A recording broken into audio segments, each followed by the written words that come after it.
So if there's one person I could bring back to life and take a road trip with, it would be my grandpa, Charlie. We had plenty of driving experiences together, driving up to Oregon to visit family. He was somebody you could just sit in the car with and talk about life, talk about what I learned in school today, or just talk about nothing at all. I think he is the perfect road trip companion.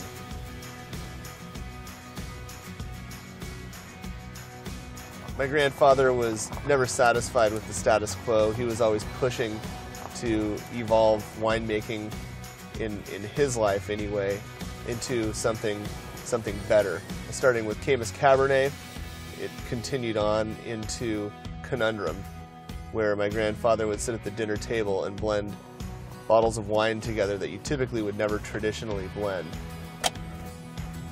So we're here at one of my favorite ranches in Napa Valley. My grandfather has known this family for years and had a long-standing farming relationship with them, which after he passed away, we've continued on.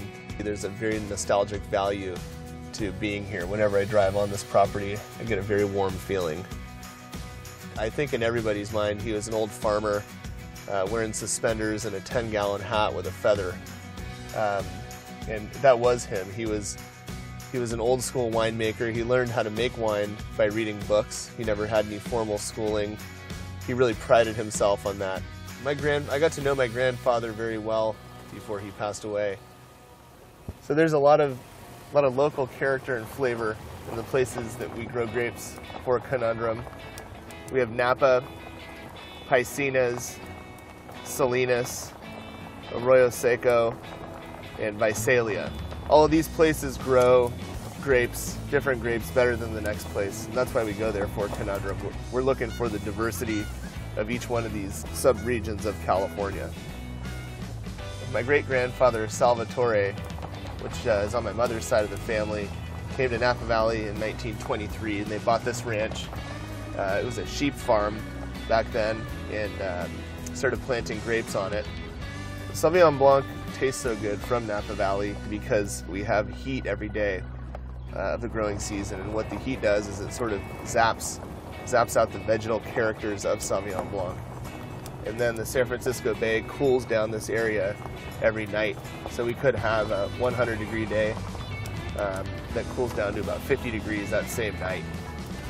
Also, the soils are very rich. My nono and noni still live on the property to this day. For Conundrum, we've had to leave Napa Valley to find some other grape varietals that don't grow that well here. The beauty of going outside of one growing region in California and exploring others is when you're trying to make a wine like Conundrum, that is, you really have no rules when it comes to what you can blend. Really taste every part of California in one bottle. So here we are in Piscinas in the middle of San Benito County. We're here at the Piscinas General Store. We're about 120 miles south of Napa Valley. 3-hour drive away from Napa, and it sure feels like a very different place. This Piscinas General Store is your one-stop shop. You can buy toothpaste, buy some antiques, and then leave with a 6-pack of beer if you want. And they make killer chili rellenos. Hopefully we'll get to try some today. This area is very tucked away. It's a sort of an undiscovered part of California. I think most people that are wine drinkers think of wine country being Napa or Sonoma, but you come down here and we grow some great grapes in these areas. I think the star varietal of this region out here is Petite Sirah. You can get Petite Sirah nice and ripe. We do put some Petite Sirah in the Conundrum Red.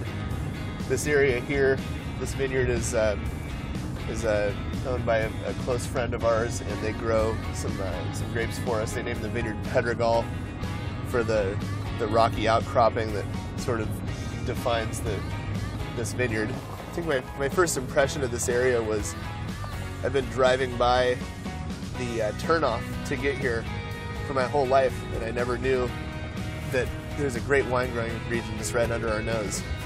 This area has a very rugged look to it. It feels rugged out here. I really enjoy being out here. You feel a world away from anywhere else in California.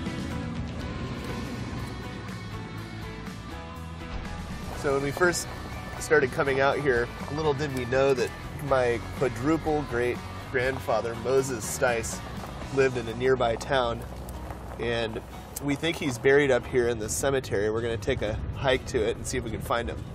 So Moses came to California in the 1840s on a wagon train. I just couldn't imagine leaving everything behind and going into the unknown in California, leaving from Missouri, where he had an established life. I really admire that in him. I think he was one of the true originals in California. This is a pretty remote place out here. I don't think, unless you knew this was up here, you wouldn't just pull off on the side of the road to come up here to this cemetery. We're looking for the headstone. There's a chance that Moses, when he passed away, his family didn't have enough money to get him a stone headstone. It could have been made of wood, and if it was made of wood, it's probably been long gone, fallen apart, or rotted away. These are headstones that are made of wood. This could have been Moses' headstone. Unfortunately, we weren't able to confirm that Moses had his, this was Moses' resting place, but it was a good try anyway. This is Gloria Road, a dirt road that connects Piscina's area to the Salinas Valley. It cuts off about 30 miles of unnecessary driving. With that, you have to get onto a washboard dirt road, but that's also the allure of taking a road like this. Definitely no tourists come out here, so you're really all by yourself out here.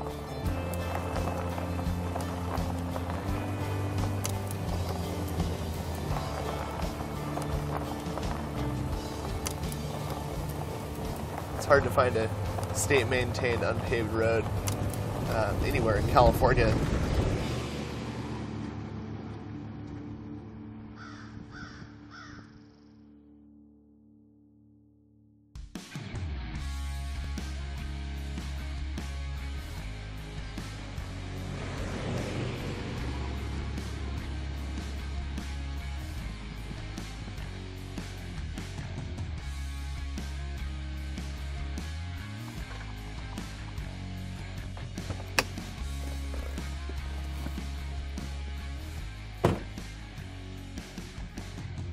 So here we are in the Salinas Valley, which is the salad bowl of the world.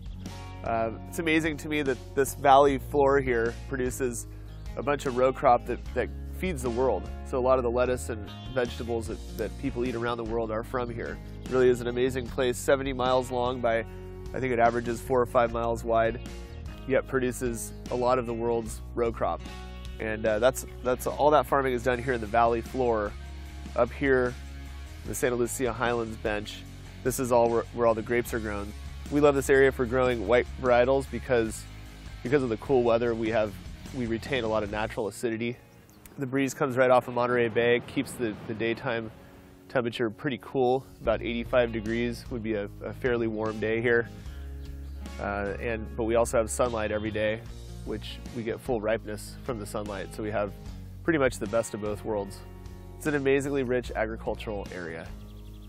My dad came down here in 1988, loved the wines, saw this open parcel of land, and knocked on the door of a house that was right near the land. And it was, they came to the door. It was a rainy day. He didn't know if they had a shotgun hanging out behind the door. He had no idea what he was stepping into.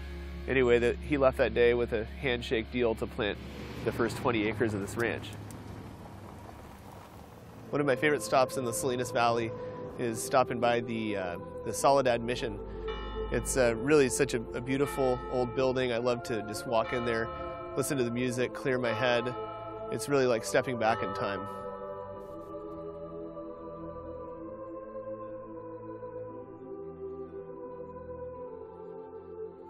We drove down here to Arroyo Seco. We're only a few miles from Salinas Valley. The nearest town here is Greenfield. To grow dark red varietals, you need a lot of heat, and you need cool nights. So warm days or hot days and cool nights, and that is what Arroyo Seco provides for us. The view sort of speaks for itself. The vineyard is crown pruned, meaning that we don't have any trellis wires. So the The vine is sort of grown as a bush. The only vineyards you see nowadays that were planted to this sort of trellis were planted 80 years ago. You really you build a layered wine by having diversity in the vineyards. So, for example, a red varietal planted to a crown-trained trellis as opposed to a vertical trellis, you're gonna have two very different flavor profiles, even if they're the same type of grape. One great thing about Conundrum is that we source the fruit from other vineyards that are family-run. And this really adds an important element to what we do. We know the history of the land, we know the families. If I were gonna camp in a vineyard, I'd love to pull my sleeping bag out and sleep right here in one of these rows. Just looks like a real comfortable place to be.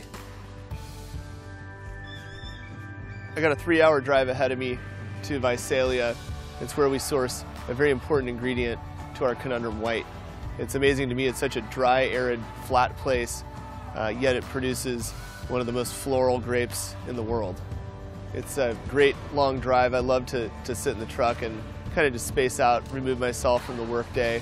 One of my favorite parts of the wine industry is getting to travel all over, especially the beautiful state of California. And what's great is we know that the journey isn't over yet, and we still have a lot more exploring left to do.